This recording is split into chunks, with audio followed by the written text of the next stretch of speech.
प्रेम से बोलिए ओम नमो शिवाय। हे भक्तों, आज मैं आप लोगों के लिए लाई हूँ शनि प्रदोष बद कथा।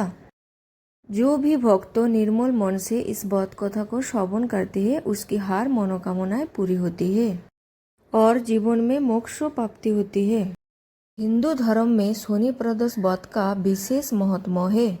शनिवार के दिन पड़ने वाली प्रदोष बद को शनि प्रदोष बद कहा जाता है।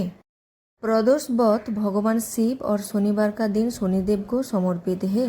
मान्यता है कि शनि प्रदोष व्रत में भगवान शिव, माता पार्वती, शनिदेव की पूजा करने से जीवन में सुख समृद्धि आती है, परेशानियों से छुटकारा मिलता है और शनि प्रदोष के दिन शिव पूजन के समय व्रत कथा भी पाठ करना चाहिए। शास्त्रों के मुताबिक गर्गाचार्य ने कहा, हे महामते, आपने शिव शंकर प्रसन्नता हेतु समस्त प्रदोष व्रतों का वर्णन किया। अब हम शनि प्रदोष विधि सुनने की इच्छा रखते हैं, सो कृपा करके सुनाइए। तब सूत जी बोले, हे ऋषि, निश्चयात्मक रूप से आपका शिव पार्वती के चरणों में अत्यंत प्रेम है। मैं आपको शनि त्रयोदशी व्रत की विधि बतलाता हूँ। आइए भक्तों, सुनती है शनि प्रदोष व्रत कथा। एक निर्धन ब्राह्मण की स्त्री दरिद्रता से दुखी है। सांडिल्य ऋषि के पास जाकर बोली, हे महामुने, मैं अत्यंत दुखी हूँ, दुख निवारण का उपाय बदलाइए। मेरे दोनों पुत्र आपकी शरण में है। मेरे ज्येष्ठ पुत्र का नाम धर्म है, जो कि एक राजपुत्र है, और लघु पुत्र का नाम शुचिव्रत है। अतः हम दरिद्र है, आप ही हमारा उद्धार कर सकते हो। इतनी बात सुन ऋषि ने शिव प्रदोष व्रत करने को कहा। तीनों प्राणी प्रदोष व्रत करने लगे। कुछ समय पश्चात प्रदोष व्रत आया, तब तीनों ने व्रत का संकल्प लिया। छोटा लड़का, जिसका नाम शुचिव्रत था, एक तालाब पर स्नान करने को गया था, तो उसे मार्ग में स्वर्ण कलश धन से भरपूर मिला। उसको लेकर वो घर आया। प्रसन्न होकर माता ने कहा कि माँ, ये धन मार्ग से प्राप्त हुआ है। माता ने धन देखकर शिव महिमा का वर्णन किया। राजपुत्र को अपने पास बुलाकर बोली, देखो पुत्रों, ये धन हमें शिव जी की कृपा से प्राप्त हुआ है। अतः प्रसाद के रूप में दोनों पुत्रों आधा आधा बांट लो।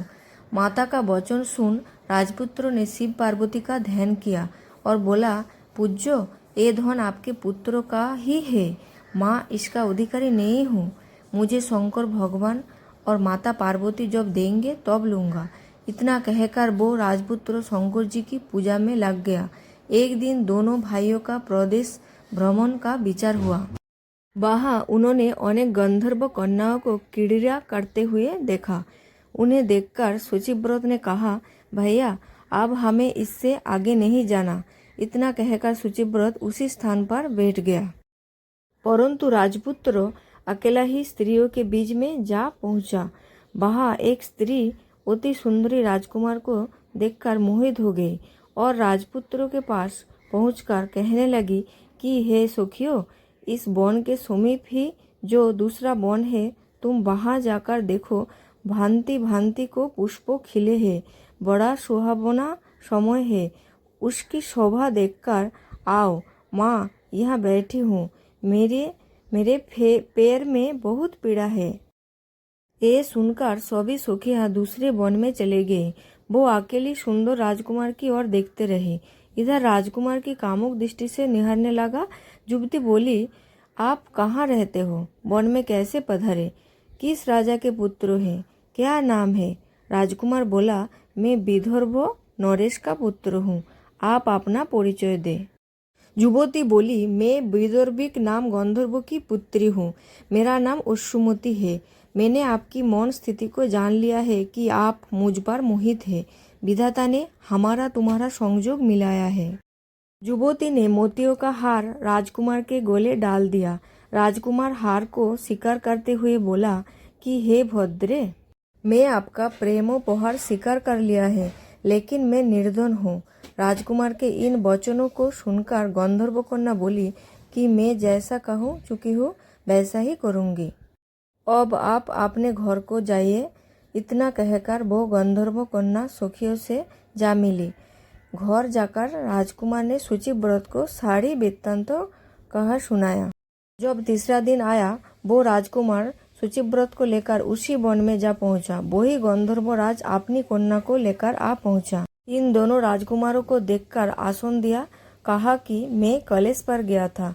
वहाँ शंकर जी ने मुझसे कहा कि धर्मगुप्त नाम का राजपुत्र है जो इस समय राज्य विहीन निर्धन है, मेरा परम भक्त है।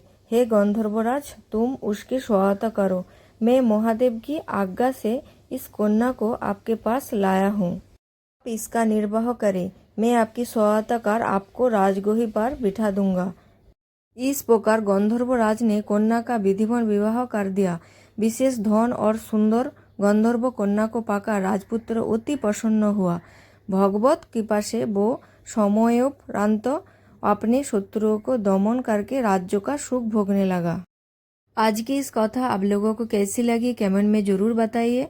अगर वीडियो अच्छी लगी तो एक लाइक करके चैनल को सब्सक्राइब कर लेना। फिर से मिलेंगे ऐसी भक्ति वीडियो के साथ।